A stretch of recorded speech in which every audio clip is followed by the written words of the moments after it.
Howdy guys, it's Joe here. Today I want to quickly tell you guys why it seems like your team always sucks no matter what. Or at least if you have this own opinion, or if it feels like this, I want to kind of go over why that may be happening. Now, for the YouTube algorithm, let's try to get 100 likes, and make sure to comment down below the worst story you have about your team being trash, and just go over that, because YouTube wants that. Anyways, I do often hear this complaint, people saying that their team is always trash. And while statistically this doesn't really make sense that your team is always worse than the other team, I have some reasons why you might be feeling that, and why you might be feeling that your teammates are just never doing all too well. At least these are from my own experiences that might kind of make you feel a certain way. Now, the first way that you might be feeling that your team's really not doing the best, that your team's full of bad players, is that if you're on a huge winning streak, if you're winning game after game after game, it'll feel often like your teammates aren't doing the best. And that's simply because, well, if you're winning over and over again, obviously you're a little bit better than the ranking that you're supposed to be at, while everyone else is at the ranking that they are supposed to be at, or, supposedly they're supposed to be there via the statistics. But yeah, you're moving up while everyone else is staying the same. So, while you're a little bit better than everyone else will feel a little bit worse. Now, of course, this will eventually cancel once you get to a certain point where your teammates are about at the same skill level as you, but for a while, you could feel like you really just have a lot of bad teammates. You do have to realize, though, that the enemy team has the same skill level of teammates on average, though. As well with that, another way that you could feel this is that if you are losing over and over again, you're at like a 5 to 6 lose streak, pretty much the opposite of beforehand, then you could also feel like you're with a really bad team, just because when you go lower and lower in the ranks, everyone's probably going to decrease in skill and decrease in just rank, because that's where you're going. And everyone will feel a little bit worse. Now, once again, this does apply to you and the enemy team, but often it's very easy to look at your own team, see all their mistakes, and be like, my team sucks.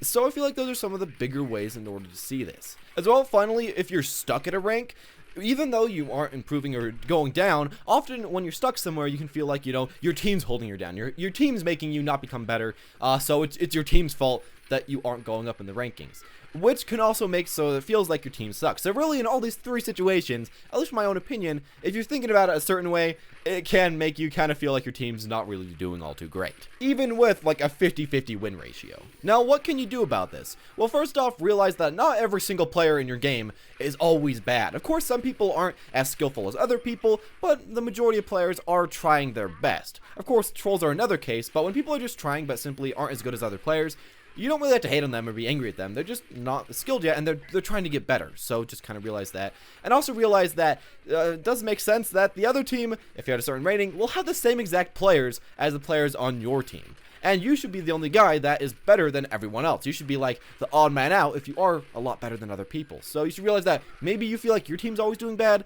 but there's probably a player on the other team also thinking that their team's always doing really bad. So maybe that can help you a little bit. With that knowledge in mind, you can actually think to yourself, which of these enemy players aren't doing way too well, and you can kind of prey on them a little bit, and especially at lower rankings, this can really help you either make them rage a little bit, or richly just kind of make them tilt a bit, which can make them play even worse and help your team win. So that could be actually a nice strategy to implement when you're feeling like your team sucks. You can remember the enemy team also does have a bit of the same problem.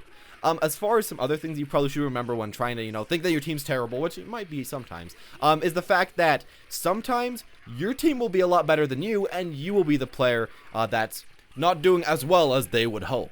The big problem, though, is that a lot of the times, you simply can't see that in yourself. I know a lot of times with myself, I'll be playing a game, and I'll be like, I'm doing amazing, I'm the best player on the team, I'm pulling it out for my team, and while I might be doing okay, maybe there's another player on my team that has all golds, like an all gold soldier, and he's like, that Reinhardt's okay, but he kind of sucks. He could be playing a lot better.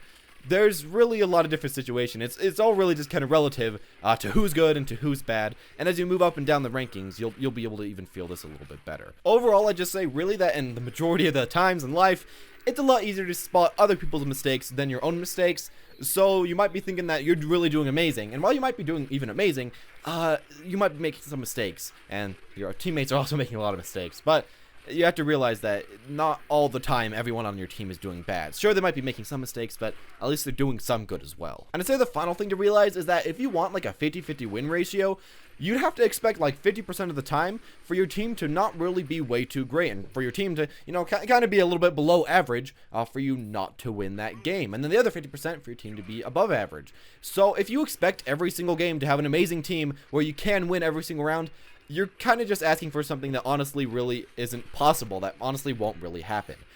So you do just kind of have to expect some players that aren't playing as well. And while you can't try to carry them, you just kind of have to expect, you know, sometimes I'll get a team that won't be doing amazing and just try to play your best with that. Of course, it's annoying. You would rather not have that, but just try your best and see what you can really get out of that. I'd say it's really just impossible to never have a team that has one player or two players that you feel like are a little bit below average. Even if you're in a team of 6, you're probably going to eventually start to blame someone for why you aren't going up or for why your whole team isn't going up. So it's just kind of weird, and I'd say that's probably why your team always feels like someone's just not doing the best or someone's underperforming.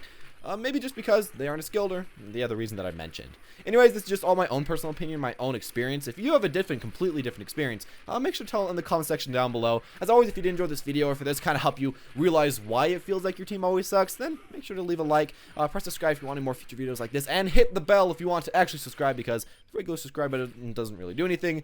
As always though, guys, have a wonderful day.